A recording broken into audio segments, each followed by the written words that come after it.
Ariel Helwani at the Marina Mall in Abu Dhabi just a couple of hours before the UFC 112 weigh-ins, and we've run into Mohammed al Housani, aka Mohammed Rogan, the color analyst for tomorrow night's event. Mohammed, nice to meet you. Tell us, how'd you get this gig being a UFC commentator here in Abu Dhabi? First of all, thanks for coming here to Abu Dhabi and covering this event. I got the job basically. There was no auditioning process or anything. I was the only one who they approached. Basically, I've done grappling tournaments, jiu-jitsu tournaments mainly, and that's why, and that's how they found out about me. So, it is my honor to work for the UFC after so many years, of following it on TV. It's like a lifelong dream. It's like a fan's dream. I'm a fan first and foremost, so it's funny that things end up that I actually sign a UFC contract and start working for the UFC. It doesn't happen to anyone else. So you actually work for the UFC, correct? I'm a individual contractor, so yeah, I'm gonna be doing this event. Maybe if they come back again, I'll do the next one. We'll see.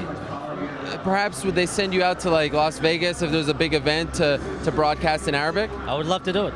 I would love to do it as a full-time gig, actually, whenever there's time. I think the Arabic-speaking audience is not knowledgeable about the sport, and I think it's very important, for me to play the part of an educator in order to get this sport, so everyone in the Arab world can understand what this sport is all about. So hopefully I succeed in my first outing.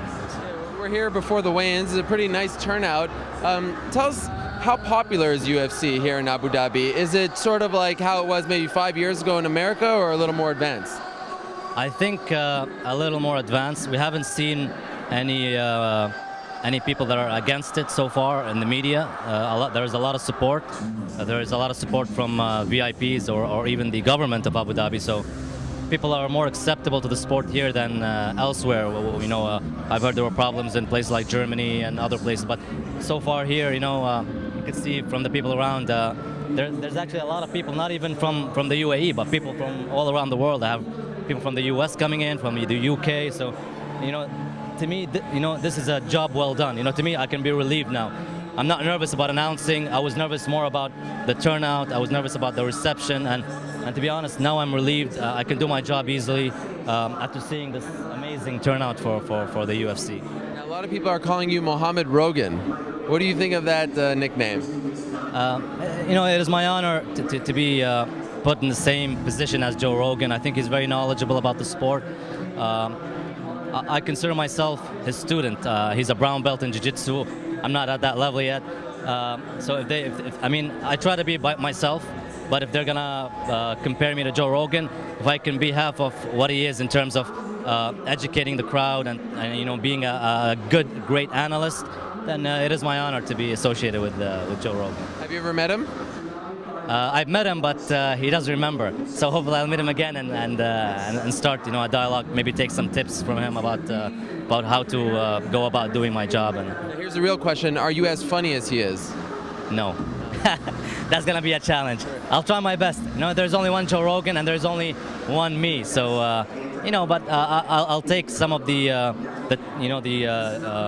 tips that he has to offer in terms of what to describe or how to approach this thing. Whether I should approach it as a first-time thing where I have to be more educating rather than being too technical about it. So.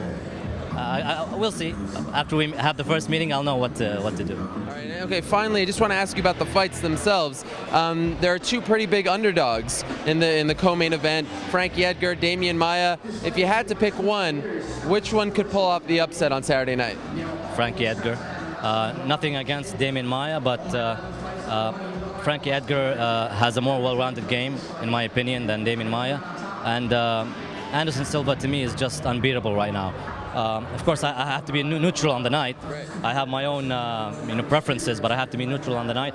But I would love to see a title change hands in Abu Dhabi just to give this event the full, just to be a memorable event that everyone will remember. The first event in Abu Dhabi, the first in the Middle East, the first outdoor arena, and the first, the title changes hands. Everyone will be talking about it. So we'll see what happens.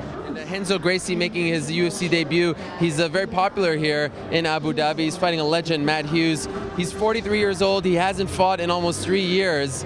Does he, or a little more than 3 years, does he have what it takes to get back on track here in the UFC? I think he does. You know, a lot of people are counting Renzo out, but I would never count Renzo out. I've seen him fight before. I've seen him, you know, his last 3 fights against Carlos Newton or Frank Shamrock. He doesn't look his age. You know, I mean, age is not going to be a factor in this fight. Cardio is not going to be a factor in this fight for Renzo. I think people are just counting him out too early. Matt Hughes is a great fighter. He's a former champion, Hall of Famer, future Hall of Famer. But I still think that if Renzo wins, it's not going to be a big surprise. You know, it could happen. You know. Well, Mohammed, an absolute honor to meet you, and best of luck tomorrow night at the show. Thank you very much again for coming, for covering this event. And if it weren't for you guys coming in all the way, the international media, this event wouldn't be as successful as it is. You know? So thanks.